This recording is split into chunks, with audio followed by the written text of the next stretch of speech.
Sir, ഇത് ഒരുപാട് സമയമായോ ഈ തീപിടുത്തം? ഏകദേശം ഒരു 4 മണി കഴിയും. ഇത് ഇതിന് അപ്പുറത്തേക്ക് ഒരുപാട് സ്ഥലമുണ്ട്. അറിയില്ല, ഞാൻ നൈറ്റ് ഡ്യൂട്ടിയിലുള്ളതാണ്. പെട്ടെന്ന് എമർജൻസി ആയിട്ട് കൺട്രോൾ ചെയ്യുന്ന കോളും അങ്ങനെ വരിക ചെയ്തത്. ഫയർഫോഴ്സിൻ്റെ എത്ര യൂണിറ്റുകൾ വന്ന് പോയി ഇതിനോട്? കൃത്യമായിട്ട് കണക്ക് ഇപ്പോൾ അറിയില്ല. കാരണം വെള്ളം തീരുന്നതനുസരിച്ച് വീണ്ടും ഫയർഫോഴ്സ് വന്നുകൊണ്ടിരിക്കുകയാണ്. ഇപ്പോഴത്തെ ഒരു അവസ്ഥ പോകാൻ നമുക്ക് എത്ര നേരം കൊണ്ട് ഇത് നിയന്ത്രണ വിധേയമാക്കാൻ പറ്റുമെന്ന് പ്രതീക്ഷിക്കും? ഫയർഫോഴ്സിലുള്ളവർക്ക് വ്യക്തമായിട്ട് അറിയാമോ? ഞാൻ പോലീസുകാരനാണ്. പോലീസ് ഉദ്യോഗസ്ഥനാണ് സംസാരിച്ചത്. ഏകദേശം 4 മണി മുതൽ തീപിടുത്തം തുടങ്ങി എന്നുള്ളതാണ് അദ്ദേഹം വ്യക്തമാക്കുന്നത്. എന്തായാലും ഫയർഫോഴ്സിൻ്റെ കൂടുതൽ യൂണിറ്റുകൾ ഇവിടേക്ക് എത്തുകയാണ്. വെള്ളം തീരുന്നതിനനുസരിച്ച് ഇവിടെ നിന്നും ഫയർഫോഴ്സിൻ്റെ എഞ്ചിനുകൾ പോയി വെള്ളം നിറച്ച് വീണ്ടും തിരികേക്ക് ഇവിടേക്ക് എത്തി തീയണയ്ക്കാനുള്ള ശ്രമം നടത്തുന്നതാണ് നമ്മൾ കണ്ടുവരുന്നത്. ഏകദേശം 25ഓളം വണ്ടികൾ വന്നു പോയിട്ടും ഒരു വിധത്തിലും തീ നിയന്ത്രണ വിധേയമായിട്ടില്ല എന്നുള്ളതാണ് നമുക്ക് ഈ ദൃശ്യങ്ങളിൽ നിന്ന് ഇപ്പോൾ വ്യക്തമാകുന്നത്. ഇലക്ട്രോണിക് ഉപകരണങ്ങളടക്കം അകത്ത് ഇരിക്കുന്നത് നമുക്ക് കാണാൻ കഴിയുന്നുണ്ട്. ഈ ഇതിൻ്റെ മുന്നിലൊരു ഷട്ടർ പോലെ ഉണ്ടായിരുന്നു, അത് പൂർണ്ണമായും തകർത്ത ശേഷമാണ് അകത്തേക്ക് വെള്ളം പമ്പ് ചെയ്യാനായത്. നിലവിൽ എന്തായാലും ആളിക്കത്തുന്ന തീയാണ് അകത്ത് കാണാൻ കഴിയുന്നത്. വലിയ തോതിൽ പുകയും ഉയരുന്നുണ്ട്. ഈ കവാടത്തിലടക്കം വലിയ മാലിന്യം കൂട്ടിയിട്ടിരിക്കുന്നതിനാൽ തന്നെ വേഗത്തിൽ അകത്തേക്ക് പ്രവേശിക്കുക എന്ന് പറയുന്നത് അസാധ്യമാണ്. മാത്രമല്ല പ്ലാസ്റ്റിക് മാലിന്യമായതിനാൽ തന്നെ തീ വേഗത്തിൽ കത്തിപ്പടരാനുള്ള സാധ്യതയുമുണ്ട്. അതിനാൽ ഫയർഫോഴ്സ് ഉദ്യോഗസ്ഥർക്ക് അകത്തേക്ക് പ്രവേശിക്കണമെങ്കിൽ ഈ പുറത്തുള്ള തീ പൂർണ്ണമായും അണയ്ക്കേണ്ടതുണ്ട്. അത് അണയ്ക്കാനുള്ള പരിശ്രമത്തിലാണ് ഇപ്പോൾ ഫയർഫോഴ്സ് ഉള്ളത്. പൂജ, എന്തായാലും തീ അണയ്ക്കാനുള്ള തീവ്ര ശ്രമം ഇങ്ങനെ തുടരുകയാണ്. പോലീസ് ഉദ്യോഗസ്ഥന്റെ വാക്കുകൾ കൂടി നമ്മൾ കേട്ടതാണ്. 4 മണിയോട് കൂടി എന്നാണ് അദ്ദേഹം പറയുന്നത്. നാട്ടുകാരൊക്കെ പറയുന്നത് 3 മണി സമയത്തോടു കൂടി എന്തായാലും തീപിടുത്തം ഉണ്ടായത്. എന്തായാലും പുലർച്ചെയാണ് തീപിടുത്തം ഉണ്ടായത്.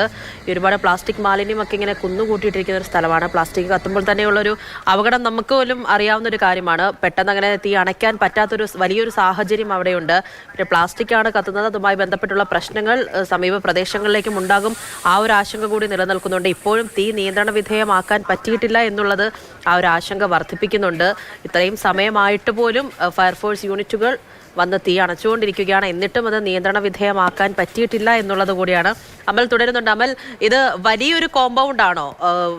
ഇപ്പോൾ അമൽ പറഞ്ഞതുപോലെ തന്നെ മേൽക്കൂര ആ ഭാഗം പൂർണ്ണമായും തകർന്നിട്ടുണ്ട്. കവാടത്തിനകത്തേക്ക് പോലും പ്രവേശിക്കാൻ പറ്റാത്തൊരു സാഹചര്യമുണ്ട്. ആ ഒരു ഏരിയയെക്കുറിച്ചൊരു വ്യക്തത അമലിന് വന്നിട്ടുണ്ടോ?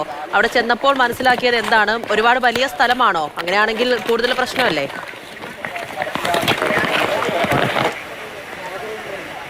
ഇത് വലിയൊരു കോമ്പൗണ്ടാണ്. ആ കോമ്പൗണ്ടിനുള്ളിലാണ് ഈ കെട്ടിടമുള്ളത്. ഈ തൊട്ട് സമീപത്തായി വീടുകളും മറ്റുമൊക്കെ ഉള്ള സ്ഥലമാണ്. മാത്രമല്ല ഇവിടുന്ന് അധികം ദൂരമില്ല എയർപോർട്ടിലേക്ക്. തൊട്ടടുത്തൊരു CNGയുടെ പമ്പുണ്ട്. കൊച്ചുവേളി റെയിൽവേ സ്റ്റേഷനിലേക്കും അധികം ദൂരമില്ല. ചേട്ടാ, ഈ ഇവിടുത്തെ ആളുകൾ തന്നെ ചേരുന്നുണ്ട്. റെസിഡൻസ് അസോസിയേഷൻ്റെ ഭാരവാഹിയാണ്. ഇങ്ങനെ പോവുകയാണെങ്കിൽ ഈ കെട്ടിടത്തിൻ്റെ അപ്പുറ സൈഡിലേക്ക് ഒരുപാട് സ്ഥലമുണ്ടോ? ഇതേപോലെ തൊട്ടടുത്ത് ഇവിടെ എല്ലാം കോമൺ യൂണിറ്റ്, എല്ലാം കോമൺ മതിലുള്ളതാണ്. അതുകൊണ്ട് അടുത്ത യൂണിറ്റ് ഉണ്ട്. മഴ ഉള്ളതുകൊണ്ട് സ്പ്രെഡ് ആകുന്നില്ല. ട്രാൻസ്ഫോമേഴ്സ് എല്ലാം ഓഫ് ചെയ്ത് കഴിഞ്ഞു, അതുകൊണ്ട് സ്പ്രെഡ് ചെയ്തിട്ടില്ല. പിന്നെ ഇപ്പോൾ അകത്തുള്ള കെമിക്കൽസൊക്കെ സ്റ്റോർ ചെയ്തിരുന്ന ഈ റാ മെറ്റീരിയൽസ് റീസൈക്ലിംഗ് യൂണിറ്റാണ് സ്റ്റോർ ചെയ്ത് നടത്തുന്നതാണ്. കമ്പഷൻ കൊണ്ടായിരിക്കണം, കാരണം വ്യക്തമല്ല. തീ കത്തിയത് രാത്രി ഏതാണ്ട് 3:30 തീ കത്തിയത്. ആരാണ് ആദ്യം കാണുന്നത്? കാരണം തൊട്ടടുത്തുള്ള യൂണിറ്റ് താമസിക്കുന്ന ആളുകളാണ്. ഈ വെട്ടം കണ്ടിട്ടാണ് അവർ എണീക്കുന്നത്. കിട്ടേണ്ട അവർ ഉടനെ തന്നെ ആ യൂണിറ്റ് ഉടമയെ അറിയിച്ച് അങ്ങനെയാണ് എല്ലാവരും ശ്രദ്ധിച്ചു. ഇതിലും വലിയ തീ ആയിരുന്നു ആദ്യഘട്ടത്തിൽ? തീർച്ചയായിട്ടും എൻ്റെ കയ്യിൽ അതിൻ്റെ ഫോട്ടോസ് ഉണ്ട്, ഞാൻ ഷെയർ ചെയ്യാം. ഇതിപ്പോൾ നമുക്കിതൊന്ന് നിയന്ത്രണ വിധേയമാക്കണമെങ്കിൽ എത്ര സമയം കൂടി എടുക്കുമെന്നാണ് പ്രതീക്ഷ? ഒരു 3-4 മണിക്കൂർ കൊണ്ട് കൺട്രോളാകും. ഈ പിന്നിലേക്ക് ഒരുപാട് സ്ഥലത്ത് ഇതുപോലെ മാലിന്യങ്ങൾ കുന്നുകൂടി കിടപ്പുണ്ടോ? മാലിന്യങ്ങളല്ല, ഇവരുടെ റാ മെറ്റീരിയലാണിത്. കാരണം ഈ പ്ലാസ്റ്റിക് റീസൈക്കിൾ ചെയ്യുന്ന സ്ഥാപനമാണ്. അപ്പോൾ ഈ റാ മെറ്റീരിയൽസ് കൊണ്ടുവന്ന് അതിനെ തരം തിരിച്ച് ശുദ്ധീകരിച്ച് റീപ്രോസസ് ചെയ്യുന്ന സ്ഥാപനമാണ്. മാലിന്യം റാ മെറ്റീരിയലാണ്.